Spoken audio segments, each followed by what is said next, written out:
જય સ્વામિનારાયણ. સહજાનંદ વિદ્યાલયના video lecture શિક્ષણમાં આપ સર્વ વિદ્યાર્થી મિત્રોનું હાર્દિક સ્વાગત છે. ધોરણ 11 રસાયણ વિજ્ઞાન પ્રકરણ 1. આજના લેક્ચરમાં આપણે નોર્માલિટીમાં સાંદ્રતા ધરાવતા દ્રાવણ છે એનું મંથન કરવામાં આવે તો એની નોર્માલિટીમાં શું ફેરફાર થાય એ, ચોક્કસ નોર્માલિટી ધરાવતા બે કે વધુ દ્રાવણોને મિશ્ર કરવામાં આવે તો મિશ્રણની નોર્માલિટી કેટલી થાય, અને એસિડ અને બેઝના ચોક્કસ નોર્માલિટી ધરાવતા દ્રાવણો વચ્ચે પ્રક્રિયા કરવામાં આવે તો તટસ્થીકરણ પ્રક્રિયા છે, અને બાદમાં જે મિશ્રણ વધે એની સાંદ્રતા કેટલી, એના વિશે આપણે અભ્યાસ કરવાનો છે. અહીં જોઈએ ભાઈ, પ્રારંભિક પરિસ્થિતિ માનો કે કોઈ દ્રાવણની સાંદ્રતા N1 અને દ્રાવણનું કદ V1 છે, તો આ બંનેનો ગુણાકાર જે છે, જો કદ લીટરમાં હોય તો નોર્માલિટી ગુણ્યા કદ એને તુલ્ય કહેવાય. પ્રારંભિક પરિસ્થિતિએ તુલ્ય N1 ગુણ્યા V1 હોય. પછી મંદન કરવું એટલે કે એમાં પાણી રેડીએ અથવા તો દ્રાવક ઉમેરીએ કે જેથી દ્રાવણ મંદ બને. એ વખતે દ્રાવણની નોર્માલિટી N2 અને કદ માનો કે V2 છે, તો એ બંનેનો ગુણાકાર N2 ગુણ્યા V2 એટલે અંતિમ પરિસ્થિતિ એ દ્રાવણમાંના એમના તુલ્ય. તો આપણે જાણીએ છીએ કે ભાઈ પરિસ્થિતિ જુદી જુદી હોય તો પણ બંનેના તુલ્ય સરખા હોય. પ્રારંભિક પરિસ્થિતિએ દ્રાવ્યના તુલ્ય N1 ગુણ્યા V1 બરાબર અંતિમ પરિસ્થિતિએ દ્રાવ્યના તુલ્ય N2 ગુણ્યા V2 એ સરખા હોય. જો કદ મિલીમાં હોય તો એને મિલી તુલ્ય કહેવાય. મતલબ પ્રારંભિક પરિસ્થિતિએ મિલી તુલ્ય બરાબર અંતિમ પરિસ્થિતિએ મિલી તુલ્ય, એટલે કે N1 V1 બરાબર N2 V2. હવે શરૂઆતનું કદ V1 હોય અને અંતિમ કદ V2 હોય, એનો મતલબ કે ઉમેરેલું પાણી કેટલું, V2 માઇનસ V1, અથવા અંતિમ કદ કેટલું, તો કે આ V1 કદ હતું એમાં આપણે કેટલું પાણી ઉમેરેલું, V1 પ્લસ ઉમેરેલું પાણી એટલે અંતિમ કદ. આવી રીતે આપણને મળે. હવે આ બાબત આપણે ઉદાહરણ દ્વારા સમજવાનો પ્રયત્ન કરીએ.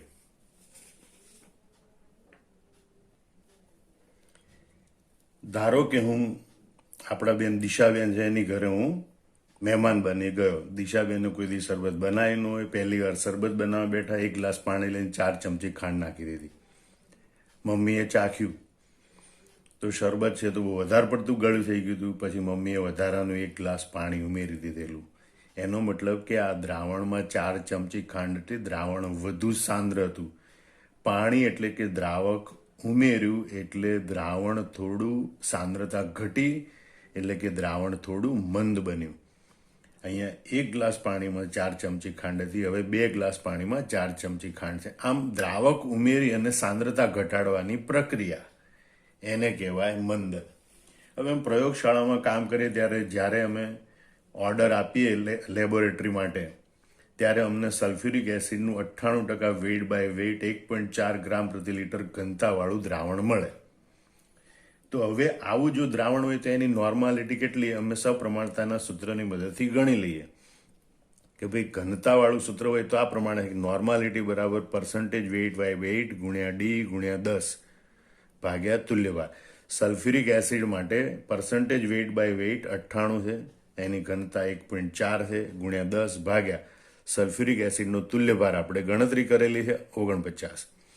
એનો મતલબ કે આપણી પાસે 28 નોર્મલનું આ દ્રાવણ છે. હવે હું પીપેટની મદદથી એક બીકરમાં આ દ્રાવણ 10 મિલી લઈ લઉં. 10 મિલી 98% વેઇટ બાય વેઇટ H2SO4નું દ્રાવણ મેં લીધેલું છે, જે 28 નોર્મલ છે, બરોબર. તો અહીંયા આ દ્રાવણમાં હવે મારે પ્રયોગશાળામાં પ્રયોગ આપવાનો હોય ત્યારે પહેલેથી મારે દ્રાવણ બનાવી રાખવું પડે. તો મારે એક નોર્માલિટી ધરાવતું દ્રાવણ બનાવવું છે, તો આપણે એમ ગણતરી કરવી પડે તો પછી મારે આમાં પાણી કેટલું ઉમેરવું પડે. તો અહીંયા શરૂઆતમાં જે સાંદ્રતા છે કેટલી છે, N1 બરાબર 28 નોર્મલ, અને એ વખતે એનું કદ કેટલું છે, 10 મિલી લીધું, એટલે V1 બરાબર 10 મિલી. હવે મારે સાંદ્રતા કેટલી કરવી છે, તો કે N2 બરાબર, બીજી પરિસ્થિતિમાં મારે એની સાંદ્રતા 1 નોર્મલ કરવી છે, તો મારે કેટલું કદ કરવું પડે, બરોબર. આ પરિસ્થિતિમાં છે અત્યારે મારી પાસે સલ્ફ્યુરિક એસિડ, મારે નવી પરિસ્થિતિમાં 1 નોર્માલિટી ધરાવતું દ્રાવણ બનાવવું છે, તો મારે કેટલું કદ કરવું પડે, એટલે V2 આપણે શોધવાનું છે. તો એના માટેનું આપણે જોયું કે પ્રથમ પરિસ્થિતિમાં મિલી તુલ્ય બરાબર બીજી પરિસ્થિતિમાં મિલી તુલ્ય, એટલે કે N1V1 બરાબર N2V2, અને માટે V2 બરાબર, V2 ને સૂત્રનો કરતા બનાવીએ તો N1V1 અપોન N2 બરાબર 28 ગુણ્યા 10 ભાગ્યા 1 બરાબર 280 મિલી મારે દ્રાવણનું કદ કરવું પડે. યાદ રાખજો, 10 મિલી લીધેલું છે, મારે 280 મિલી દ્રાવણનું કદ કરવું પડે. તો 280 મિલી કરવા માટે મારે કેટલું પાણી ઉમેરવું પડે? તો કે ભાઈ ઉમેરવું પડતું પાણી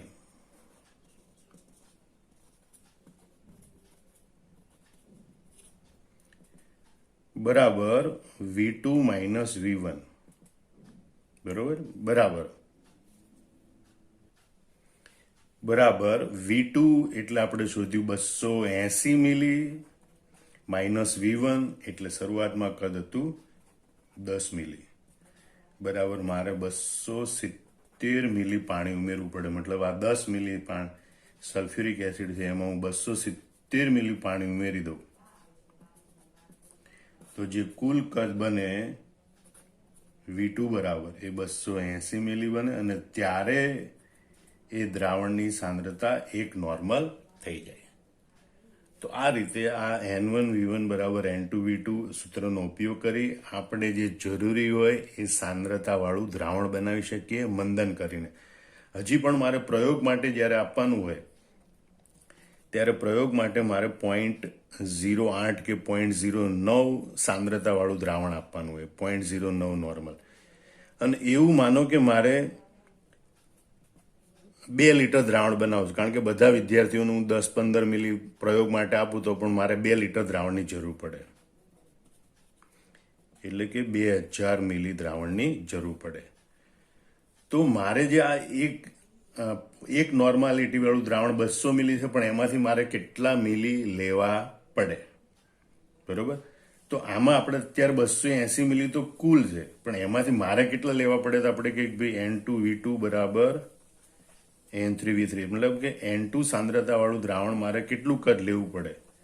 તો V2 બરાબર N3V3 અપોન N2, મતલબ કે આ મારે ત્રીજી પરિસ્થિતિ ઊભી કરવી છે. હવે મારે 2 લીટર દ્રાવણ બનાવવું છે 0.08 નોર્માલિટીનું. તો આપણે લખીએ કે N3 એટલે 0.08 ગુણ્યા 2000 ભાગ્યા N2, એની નોર્માલિટી છે 1 બરાબર 160 મિલી દ્રાવણ લેવું પડે. એનો મતલબ એમ થાય કે મારે 160 મિલી આમાંથી દ્રાવણ લઈ લેવાનું બીજા બીકરમાં, અને 2000 માઇનસ 160 બરાબર 1840 મિલી પાણી ઉમેરી અને 2 લીટર કદ કરી નાખવાનું. તો મારી પાસે 0.08 નોર્માલિટી વાળું 2 લીટર દ્રાવણ બને, અને પછી એ દ્રાવણ બધા વિદ્યાર્થીઓનો પ્રયોગ માટે થોડું થોડું આપી દો. તો આ આખી પ્રાયોગિક પરિસ્થિતિ હોય છે, અને મંદન માટે આપણે આ સૂત્રનો ઉપયોગ કરવાનો છે. હવે આપણે ફરીથી પાછા પેલા સૂત્રો જોઈ લઈએ કે ભાઈ મંદન કરવામાં આવે ત્યારે પ્રારંભિક પરિસ્થિતિએ દ્રાવણની નોર્માલિટી N1 અને કદ V1 હોય, તો અંતિમ પરિસ્થિતિ નોર્માલિટી આપી હોય તો કદ શોધી શકાય, કદ આપી હોય તો નોર્માલિટી શોધી શકાય. એના માટે લખાય N1V1 બરાબર N2V2. કેટલું પાણી મંદન કરવા માટે ઉમેરવું પડશે? તો એના માટે V2 માઇનસ V1 કરાય, અથવા તો અમુક પાણી ઉમેરેલું હોય તો V1 માં એ ઉમેરેલા પાણીનું કદ ઉમેરીએ એટલે આપણને અંતિમ પરિસ્થિતિનું કદ મળે, અને એની પછી આપણે નોર્માલિટી ગણી શકીએ.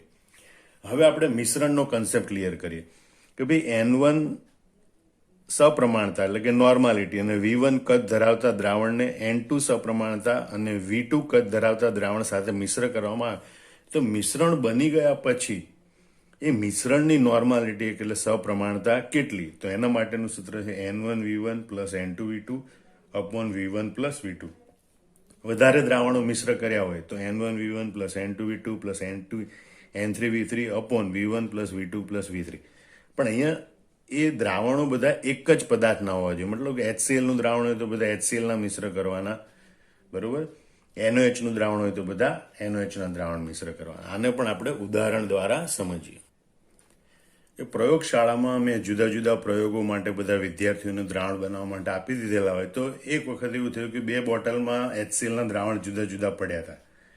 એક બોટલમાં એક નોર્માલિટી ધરાવતું 150 મિલી દ્રાવણ પડ્યું હતું, બીજી બોટલમાં 2 નોર્માલિટી ધરાવતું 90 મિલી દ્રાવણ પડ્યું હતું. એ બંને દ્રાવણને મેં એક બીકરમાં મિશ્ર કરી દીધા. હવે મારે શોધવું છે કે આ જે મિશ્રણ બન્યું એ મિશ્રણમાં HClની નોર્માલિટી કેટલી. તો એના માટે માનો કે પ્રથમ દ્રાવણ છે એની નોર્માલિટી N1 બરાબર 1 નોર્મલ અને એનું કદ V1 બરાબર 150 મિલી લઈએ. બીજું દ્રાવણ છે એના માટે નોર્માલિટી N2 બરાબર 2 નોર્મલ અને V2 બરાબર 90 મિલી લઈ લઈએ. તો જ્યારે મિશ્રણ બને ત્યારે મિશ્રણ 150 મિલી વત્તા 90 મિલી બરાબર 240 મિલી થશે. તો એ દ્રાવણની નોર્માલિટી કેટલી? તો એના માટે આપણે સૂત્ર જોયું કે મિશ્રણની સપ્રમાણતા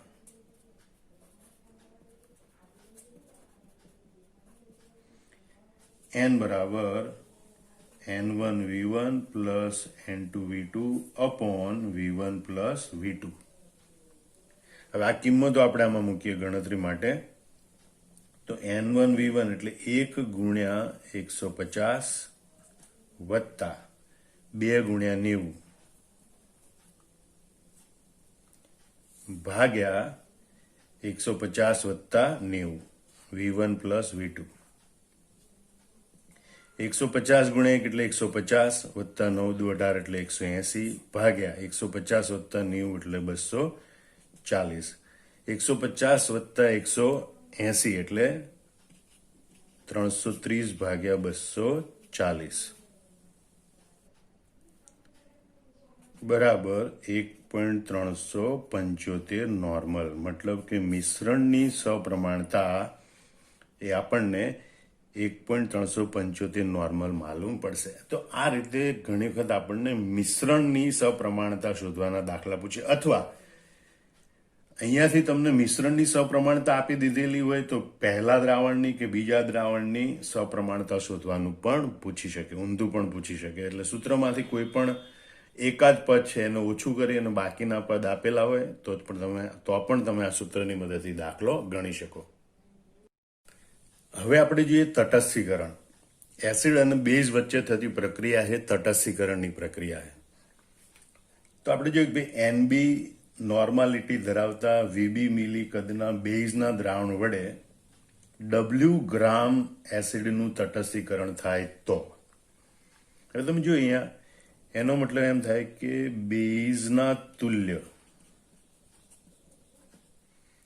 બરાબર એસિડના તુલ્ય. આપણે તુલ્ય સંકલ્પના પ્રમાણે યાદ કરો, પ્રક્રિયામાં જેટલા પ્રક્રિયકો કે નિપજો ભાગ લેતા હોય બધાના તુલ્ય સરખા હોય. બેઝના તુલ્ય બરાબર એસિડના તુલ્ય. તો સૌથી પહેલા આપણે એસિડના તુલ્યની ગણતરી કરીએ. એસિડના તુલ્ય બરાબર દળ ભાગ્યા તુલ્ય દળ. યાદ કરો, દળ માનો કે એસિડ છે તો WA ગણીએ અને તુલ્ય દળ EWA ગણીએ. તો WA અપોન EWA એ એના તુલ્ય છે. હવે તુલ્ય છે એને આપણે 1000 વડે ગુણીએ તો મિલી તુલ્ય મળે. માટે આપણે કહીએ ભાઈ એસિડના મિલી તુલ્ય બરાબર WA દળ ભાગ્યા તુલ્ય દળ ગુણ્યા 1000. તો આ એસિડના મિલી તુલ્ય થયા. કારણ કે એસિડનું દળ આપેલું છે તો દળ ઉપરથી દળ ભાગ્યા તુલ્ય દળ કરીએ એટલે આપણને એસિડના તુલ્ય પ્રાપ્ત થાય. એ તુલ્યને 1000 વડે ગુણીએ તો આપણને મિલી તુલ્ય પ્રાપ્ત થાય. પણ બેઝ માટે નોર્માલિટી અને કદ આપેલા છે. તો નોર્માલિટી અને કદ મિલીમાં આપેલું હોય તો એના ઉપરથી બેઝના મિલી તુલ્ય મળે. બેઝના મિલી તુલ્ય બરાબર NB ઇન્ટુ VB. બરોબર. હવે આપણે કીધું ભાઈ બેઝના મિલી તુલ્ય બરાબર એસિડના મિલી તુલ્ય અથવા તો એસિડના મિલી તુલ્ય બરાબર બેઝના મિલી તુલ્ય. માટે આમ લખી શકીએ આપણે કે ભાઈ WA ગુણ્યા 1000 અપોન EWA. મતલબ કે એસિડનું દળ ગુણ્યા 1000 ભાગ્યા એસિડનું તુલ્ય દળ બરાબર બેઝની નોર્માલિટી ઇન્ટુ બેઝનું મિલીમાં કદ. 1000 ને આપણે છેદમાં લઈએ તો એસિડનું દળ ભાગ્યા એસિડનું તુલ્ય દળ બરાબર બેઝની નોર્માલિટી ગુણ્યા બેઝનું કદ મિલીમાં ભાગ્યા 1000. તો આવી રીતે આપણને આ સૂત્ર પ્રાપ્ત થયેલું છે. એસિડનું દળ ભાગ્યા એસિડનો તુલ્ય ભાર ભાગ્યા બેઝ ઇઝ ઇક્વલ ટુ બેઝની નોર્માલિટી ગુણ્યા બેઝનું કદ ભાગ્યા 1000. અહીંયા એક પદાર્થનું દળ આપેલું છે અને બીજા પદાર્થની સપ્રમાણતા અને કદ આપેલું છે, ત્યારે બંનેની કમ્પેરિઝન કરી અને દાખલો ગણી શકાય. આનાથી ઉલટું વિચારીએ આપણે તો એને નોર્માલિટી અને વીએ કદનું એસિડનું દ્રાવણ, મતલબ કે એસિડના દ્રાવણ માટે નોર્માલિટી અને કદ આપેલા અને બેઝનું દળ આપેલું છે. ડબલ્યુ ગ્રામ બેઝનું તટસ્થીકરણ થાય તો યાદ રાખવાનું કે ભાઈ બેઝનું દળ ભાગ્યા બેઝનું તુલ્ય દળ. આ જ રીતે આપણે સૂત્ર તારવી શકીએ કે બેઝનું દળ ભાગ્યા બેઝનું તુલ્ય દળ એટલે કે WB અપોન EWB બરાબર NaVA અપોન 1000. તો આ બે સૂત્રની મદદથી પરીક્ષામાં દાખલો પૂછાય કે MCQ પૂછાય ત્યારે એક એસિડ કે બેઝ પૈકી કોઈ એક માટે નોર્માલિટી અને કદ આપેલા હોય અને બીજા પદાર્થ માટેનું દળ આપેલું હોય ત્યારે બંનેને સાંકળતું સૂત્ર આપણને આ પ્રમાણે મળે છે. અને આ સૂત્રનો ઉપયોગ કરી 1, 2, 3 અને 4 પદ છે, 4 પદમાંથી કોઈ પણ 3ના મૂલ્ય આપણને આપેલા હોય, ચોથા પદનું મૂલ્ય આપણે શોધવાનું રહેશે. હવે તટસ્થીકરણની બીજી રીત જોઈએ કે જેમાં એસિડની સપ્રમાણતા અને કદ અને બેઝની પણ સપ્રમાણતા અને કદ આપેલા હોય અને પછી એ એસિડ અને બેઝને મિશ્ર કરી એનું તટસ્થીકરણ થાય. તો એસિડ અથવા બેઝ જેમાંથી વધારે હોય એ મિશ્રણમાં બાકી રહે અને જે મર્યાદિત હોય એ પ્રક્રિયક વપરાઈ જાય. તો એ જે વધારાનો પ્રક્રિયક મિશ્રણમાં બાકી રહ્યો એની સપ્રમાણતા કેટલી, એના માટેનું સૂત્ર હવે આપણે જોવાનું છે. તો માનો કે એસિડ માટે Na સપ્રમાણતા અને Va કદ ધરાવે છે એવું એસિડ, એ એસિડિક દ્રાવણને Nb સપ્રમાણતા અને Vb કદ ધરાવતા બેઝના દ્રાવણ સાથે મિશ્ર કરવામાં આવે તો ત્યારે કઈ ઘટના બને? તો જે એસિડ છે એના મિલીતુલ્ય કેવી રીતે મળે? Va આપણે મિલીમાં લઈએ તો એસિડના મિલીતુલ્ય બરાબર નોર્માલિટી ગુણ્યા એનું કદ મિલીમાં, બેઝના મિલીતુલ્ય બરાબર Nb ગુણ્યા Vb. આ Na અને Vb, Nb Vb બંને એક સરખા પ્રમાણમાં તટસ્થીકરણ પ્રક્રિયામાં વપરાય. જો Na Va અને Nb Vb આ બંનેના મૂલ્યની ગણતરી કરીને બંને સરખા આવે તો તટસ્થ દ્રાવણ બને, તો એસિડ કે બેઝ મિશ્રણમાં બાકી રહે નહીં. હવે જો Na Va is greater than Nb Vb એટલે કે એસિડના મિલીતુલ્ય એ બેઝના મિલીતુલ્ય કરતા વધારે હોય તો એટલે કે એસિડનું પ્રમાણ વધારે હોય તો દ્રાવણ એસિડિક બને જેની pH 7 કરતા ઓછી હોય. તો એ મિશ્રણની સપ્રમાણતા એ હવે બાકી રહેલા એસિડની સપ્રમાણતા Nb Vb મિલીતુલ્ય જેટલો Na Va મિલીતુલ્ય એમાંથી વપરાઈ જાય, બાકી વધ્યો એ એસિડની સપ્રમાણતા અથવા એને કહેવાય કે H+ આયનની સપ્રમાણતા, કારણ કે એસિડ આપણને H+ આયન આપે. તો મિશ્રણમાં એસિડની સપ્રમાણતા બરાબર NaVa minus NbVb upon Va Vb. એનાથી વિરુદ્ધ જો NaVa is less than NbVb હોય એટલે કે બેઝના મિલીતુલ્ય એસિડના મિલીતુલ્ય કરતા વધારે હોય તો એસિડ મર્યાદિત છે એટલે કેટલાક બેઝ સાથે તટસ્થીકરણ પામે અને વધારાનો બેઝ બાકી રહે એટલે મિશ્રણ બેઝિક બને જેની pH 7 કરતા વધારે હોય. તો મિશ્રણની સપ્રમાણતા એ બાકી રહેલા બેઝની સપ્રમાણતા છે. બેઝ OH માઇનસ આયન આપે માટે એને OH માઇનસની પણ સપ્રમાણતા કહેવાય. માટે મિશ્રણની સપ્રમાણતા એટલે કે બેઝની સપ્રમાણતા બરાબર NbVb minus NaVa upon Va Vb. એક ઉદાહરણ દ્વારા આપણે આને સમજીએ. ધારો કે એક બોટલમાં 0.5 નોર્મલ 70 મિલી HClનું દ્રાવણ છે અને બીજી બોટલમાં 0.1 નોર્મલ 130 મિલી NaOHનું દ્રાવણ છે. એ બંને દ્રાવણને એક બીકરમાં મિશ્ર કરી દીધા. તો જે તટસ્થીકરણ બાદ HCl બાકી વધશે કે NaOH બાકી વધશે, અને જે બાકી વધશે એની સપ્રમાણતા કેટલી? કારણ કે એક 70 મિલી બીજું 130 મિલી કુલ કદ 200 મિલી થઈ જશે, પણ હવે જે મિશ્રણમાં HCl કે NaOH બાકી રહ્યા એની સપ્રમાણતા કેટલી? તો તો પહેલા તો આ બંને એકાબીજા સાથે કેટલા પ્રમાણમાં વપરાય? મિલીતુલ્યના પ્રમાણમાં. તો બંનેના મિલીતુલ્ય શોધીએ પહેલા. તો પહેલા જોઈએ HCl ના મિલીતુલ્ય. એસિડ છે એટલે NaVa. એની નોર્માલિટી છે 0.5 ગુણ્યા 70 મિલી બરાબર 5.07 મતલબ HCl ના મિલીતુલ્ય 35 છે. હવે આપણે બેઝ એટલે કે NOH ના મિલીતુલ્ય શોધીએ. NOH ના મિલીતુલ્ય બરાબર NbVb. એની નોર્માલિટી છે 0.1 અને એનું મિલીમાં કદ છે 130 બરાબર 13. એટલે તો HCl ના મિલીતુલ્ય 35 છે અને NOH ના મિલીતુલ્ય 13 છે. હવે તમે જો પ્રક્રિયા દરમિયાન બંનેના સરખા મિલીતુલ્ય વપરાય, જેનું પ્રમાણ ઓછું હોય એ મર્યાદિત કહેવાય. મતલબ કે NOH plus HCl it gives NaCl plus H2. આ તટસ્થીકરણ પ્રક્રિયા થાય. એ પૈકી મર્યાદિત પ્રક્રિયક NOH છે એના 13 મિલીતુલ્ય વપરાય તો એની સામે HCl ના પણ 13 મિલીતુલ્ય વપરાય અને તટસ્થીકરણ પામે. કારણ કે પ્રક્રિયામાં ભાગ લેતા બધા પ્રક્રિયકોના મિલીતુલ્ય સરખા હોય અને પ્રક્રિયા છે હંમેશા મર્યાદિત પ્રક્રિયકના સંદર્ભમાં થાય. મતલબ કે 13 મિલીતુલ્ય NOH સાથે 13 મિલીતુલ્ય HCl ના વપરાઈ જાય. હવે HCl ના મિલીતુલ્ય હતા 35, એમાંથી 13 વપરાઈ ગયા. મતલબ કે મિશ્રણમાં HCl બાકી રહેશે. મિશ્રણમાં HCl બાકી રહેશે. કેટલો બાકી રહેશે? તો કે 35 માઇનસ 13 મિલીતુલ્ય જેટલો.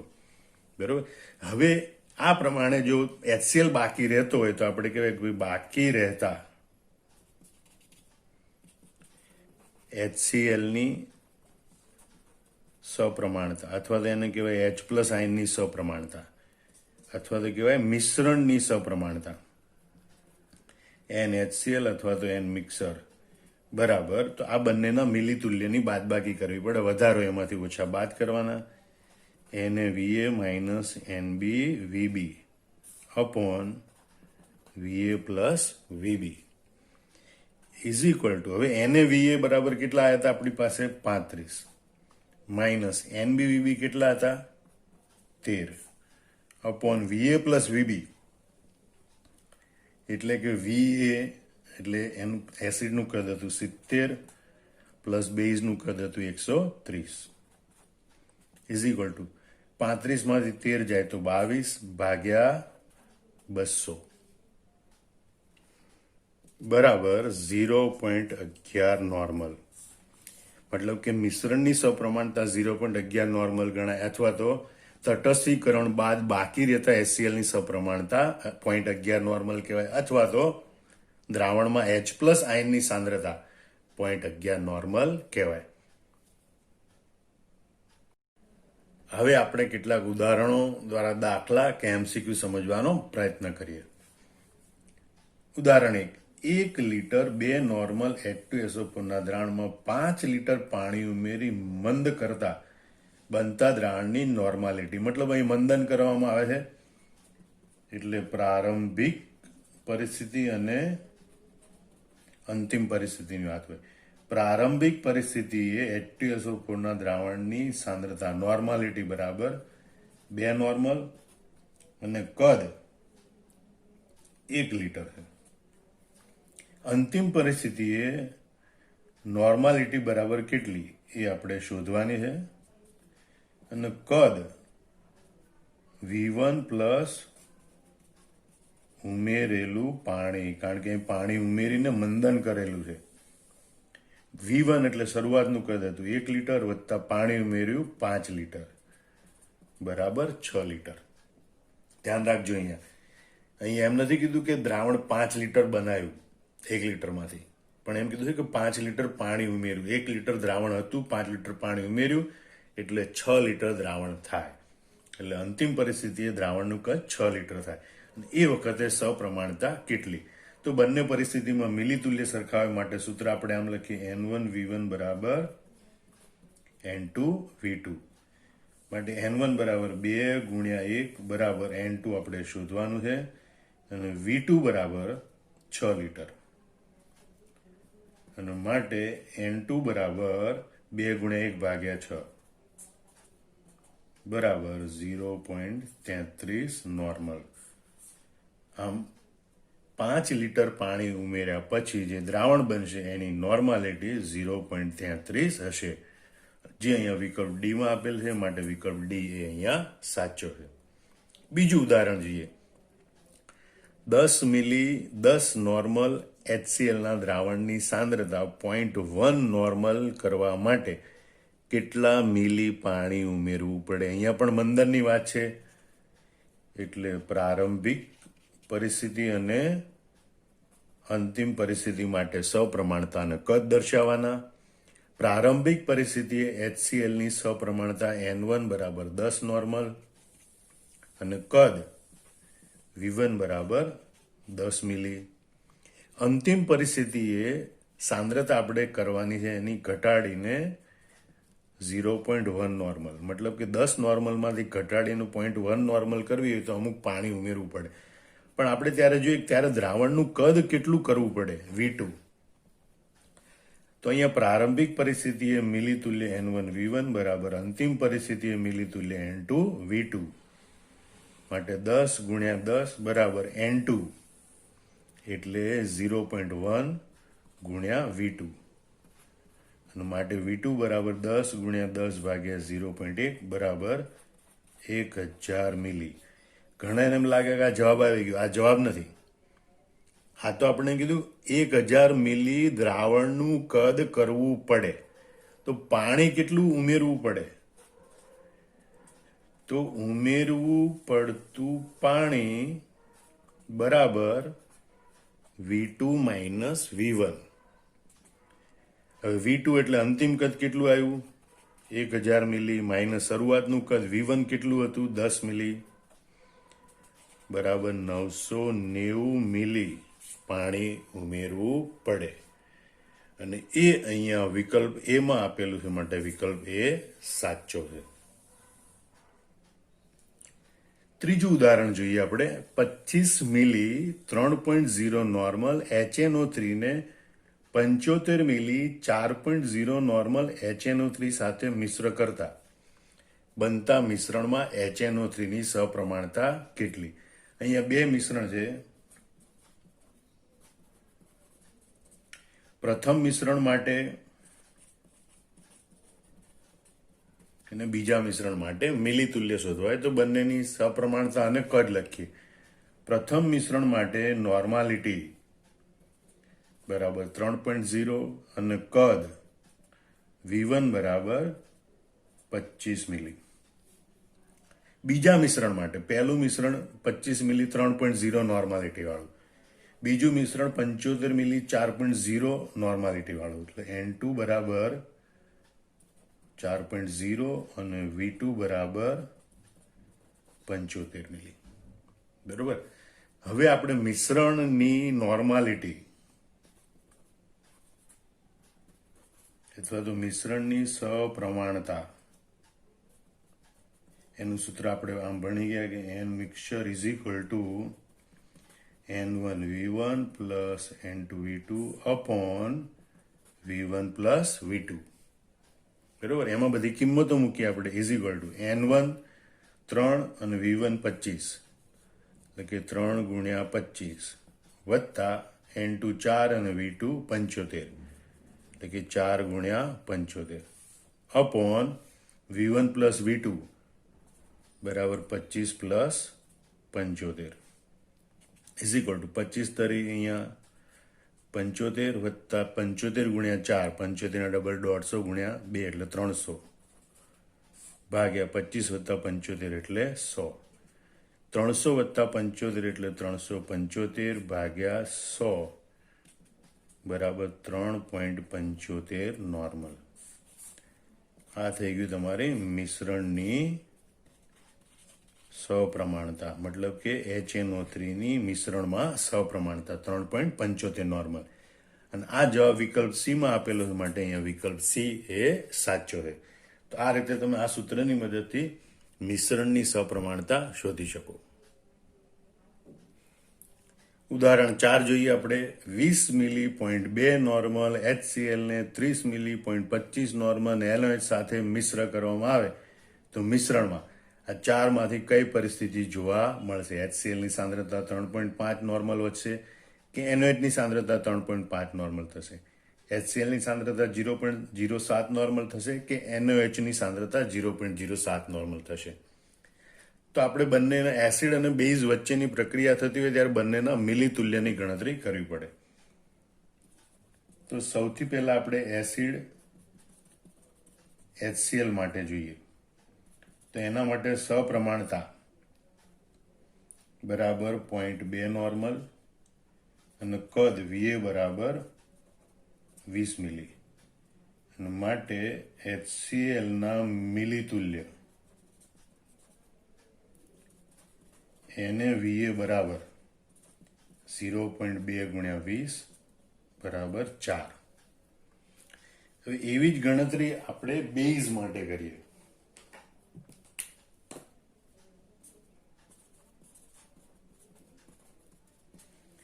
બેઝ માટે, બેઝ એટલે કે NaOH માટે NB બરાબર, એની સપ્રમાણતા છે 0.25 અને એનું કદ છે 30 મિલી. અને માટે બેઝના મિલીતુલ્ય NbVb બરાબર 0.25 ગુણ્યા 30 બરાબર 7.5. એટલે બેઝના મિલીતુલ્ય મળશે આપણને 7.5. હવે આ બંનેની કમ્પેરિઝન કરવાની. તો અહીં જોઈએ કે ભાઈ NbVb is greater than NaVa. મતલબ કે એસિડ એ મર્યાદિત પદાર્થ છે. 4 મિલીતુલ્ય HCl સાથે 4 મિલીતુલ્ય બેઝના વપરાઈ જશે, તટસ્થીકરણ પામી જશે. બાકીના મિલીતુલ્ય વધશે. પણ આવું થતું હોય ત્યારે બેઝ બાકી રહેશે. આપણે માટે કહેવાય કે માટે મિશ્રણની સપ્રમાણતા એ હકીકતમાં બેઝ એટલે કે NaOH ની સપ્રમાણતા વધશે. તો એ NaOH ની સપ્રમાણતા બરાબર NbVb, જે વધારે મિલીતુલ્ય હોય એમાંથી ઓછા બાદ કરવાના, NaVa upon Va plus Vb. NbVb બરાબર છે 7.5 માઇનસ NaVa છે 4 ભાગ્યા Va પ્લસ Vb એટલે કે 20 પ્લસ 30. 7.5 માંથી 4 જાય તો 3.5 અપોન 50 અને એનો જવાબ આવે છે 0.07 નોર્મલ. આમ મિશ્રણમાં NaOH ની સપ્રમાણતા 0.07 નોર્મલ હશે અને એ આપણને વિકલ્પ ડી માં આપેલું છે. અને માટે વિકલ્પ ડી એ સાચો છે. આમ સપ્રમાણતા માટે મંદન, તટસ્થીકરણ અને મિશ્રણ એની સાંદ્રતાઓ શોધવાના આપણે અથવા એની સપ્રમાણતા શોધવાના સૂત્ર આપણે જોયા. આ બધા સૂત્રો તમારે લખીને મોઢે કરી નાખવાના અને પછી આ બધા દાખલાઓ છે જાતે બધા ગણી નાખવાના. જય સ્વામિનારાયણ. અલ્યા જય સ્વામિનારાયણ તો કહી દીધું, પણ એક દાખલો બાકી રહી ગયો. એ દાખલો આપણે જોઈ લઈએ. 1 ગ્રામ કેલ્શિયમ કાર્બોનેટ CaCO3 સાથે સંપૂર્ણ પ્રક્રિયા કરવા માટે 0.1 નોર્મલ HCl નું કદ જરૂરી છે. કેટલું કદ જરૂરી છે? કેલ્શિયમ બરાબર 40, કાર્બન બરાબર 12, ઓક્સિજન બરાબર 16. તો અહીંયા એસિડ બેઝ પ્રક્રિયા જેવી છે, કારણ કે એસિડ છે એ પ્રક્રિયા કરે છે કેલ્શિયમ કાર્બોનેટ ક્ષાર સાથે. પણ એસિડ સાથેની પ્રક્રિયામાં કેટલા ક્ષાર છે બેઝ તરીકે વર્તે. અહીંયા કેલ્શિયમ કાર્બોનેટ એક ક્ષાર છે પણ બેઝ તરીકે વર્તે છે. અને HCl એ એસિડ છે. તો આપણે એસિડ બેઝની તટસ્થીકરણમાં પ્રક્રિયા ભણી ગયા કે એક પદાર્થનું દળ આપેલું હોય અને બીજા પદાર્થનું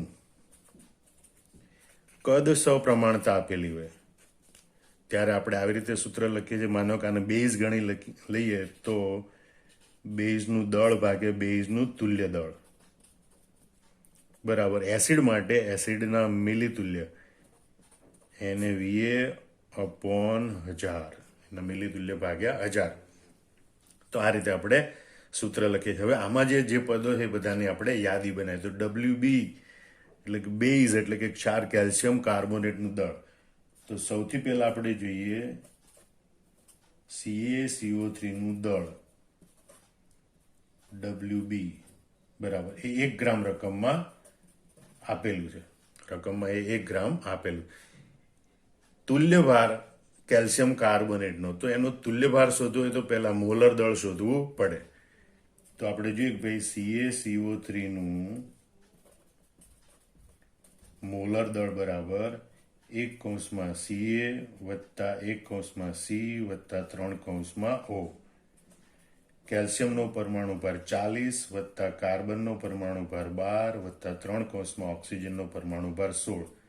આનું સાદુરૂપ આપીએ તો જવાબ આવે છે 100 ગ્રામ પ્રતિ મોલ કેલ્શિયમનું મોલર દળ. હવે એના ઉપરથી આપણે એનું તુલ્ય દળ શોધવું પડે. તો ક્ષાર માટે તુલ્ય દળ બરાબર CaCO3 નું તુલ્ય દળ બરાબર એનું મોલર દળ ભાગ્યા ધન આયન Ca2+ નો કુલ વીજભાર. ક્ષાર માટે તુલ્ય દળનું સૂત્ર યાદ કરો, મોલર દળ ભાગ્યા ધન આયનનો કુલ ધન વીજભાર. તો મોલર દળ છે 100 અને Ca2+ એક જ આયન છે અને એક જ આયનનો ધન વીજભાર 2 છે. માટે Ca2+ આયનનો કુલ ધન વીજભાર 2 અને માટે કેલ્શિયમ કાર્બોનેટનું તુલ્ય દળ EWB બરાબર 50 ગ્રામ તુલ્ય ઇન્વર્સ થશે. હવે આપણે જોઈએ કે Na એટલે કે એસિડ HCl ની સપ્રમાણતા જે આપણને 0.1 નોર્મલ આપેલી છે. Na બરાબર 0.1 નોર્મલ જે HCl ની સપ્રમાણતા છે. અને VA એટલે કેટલું કદ, મતલબ કે HCl ના એ દ્રાવણનું કદ આપણે શોધવાનું છે. એની આપણે ગણતરી કરવાની છે. હવે આપણે બધી કિંમતો આમાં મૂકી દઈએ. 1 ગ્રામ એ કેલ્શિયમ કાર્બોનેટનું દળ છે, એનું તુલ્ય દળ 50 છે. Na બરાબર 0.1 ગુણ્યા VA અપોન 1000. આ VA ને સૂત્રનો કરતા બનાવીએ તો VA બરાબર 1000 ઉપર આવે 0.1 છેદમાં જાય માટે 1000 અપોન 50 ગુણ્યા 0.1 બરાબર 200 મિલી. જે મિલી છે એને સેન્ટીમીટર ઘન કહેવાય અથવા ઘન સેન્ટીમીટર કહેવાય માટે 200 સેન્ટીમીટર ઘન. આમ HCl નું 200 મિલી દ્રાવણ એટલે કે 200 સેન્ટીમીટર ઘન દ્રાવણની જરૂર પડશે. જ્યાં વિકલ્પ C માં આપેલ છે માટે વિકલ્પ C એ સાચો છે. જય સ્વામિનારાયણ.